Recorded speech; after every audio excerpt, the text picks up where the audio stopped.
the 1500s, when the 15th Oba of Benin passed on to join his ancestors as a living god, the kingdom was left with two contestants to the throne. The actions Idia, one of the wives of the Oba, took after his death would alter forever history and change the destiny of the powerful Benin Kingdom to date. Now, Arhuaran was the first son from the first wife, while ESIGIE was the son of the Idia, who was the second wife. Tradition states the first son would be the Oba.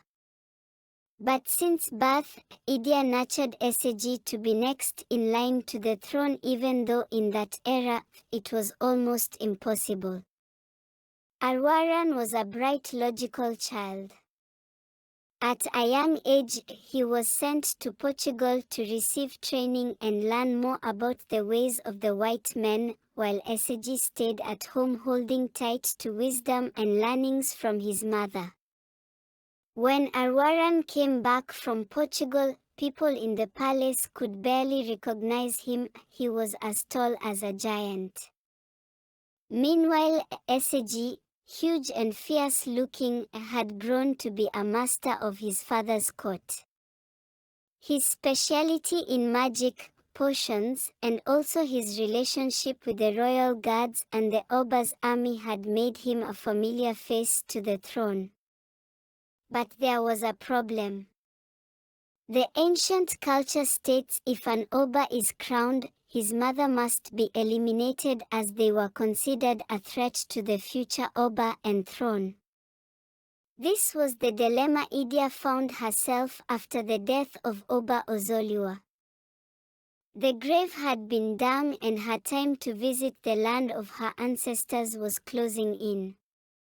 Idia, powerful in her own right as the Oba's wife and the queen mother of the next Oba, made moves physically and spiritually to have ESIGIE as the Oba. This caused a heavy rift between him and his brother. Two powerful minds, the battle for the throne has to be more than just matching hot words against one another. It became physical. Each of the brothers commanded a small army that can quell any domestic uprising. But with the help of Idia, who mobilized an army around ESIGIE, he defeated Arhuaran and ESIGIE became the 16th Oba of Benin. Arhuaran would go on to rule Udo, about 20 miles away from Benin. After ESIGIE became Oba, the cultural death warrant was still valid on his mother. He asked for the help of Omoregie-Ero, the 17th Ero of Benin. It was him that helped ESIGIE preserve Idia, the Oba's mother, in 1504. Omoregie-Ero had a secret grove at Idamomoro at Usalu and called it Ero-Osan, the shrine of the god of herbs, which no one, except those initiated, could enter the place. For a long time, he kept Idia, the mother of ESIGIE, there, while Oba-ESIGIE also fought to eradicate the bad custom of eliminating the Oba's mother.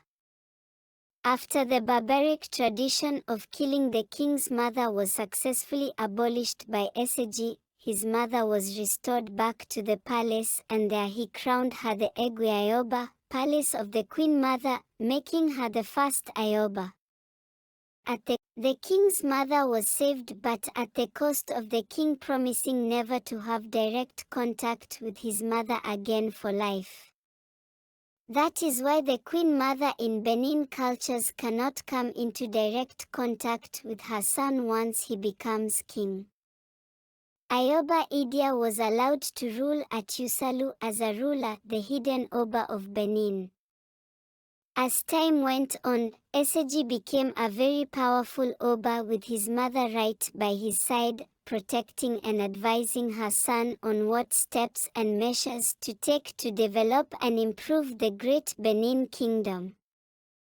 As a patron of arts, Ioba Idia was responsible for many innovations that still hold strong in Benin's cultural history till date.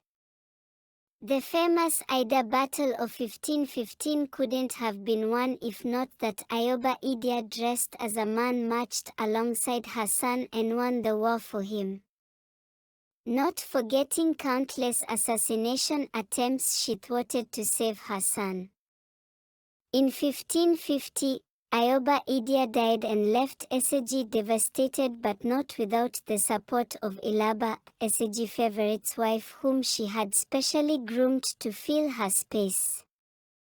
ESIGIE would later commission the royal carvers at the palace to carve a figure in the honor of the woman who was not just a mother but our general, the priestess, his advisor and a patron of arts and culture.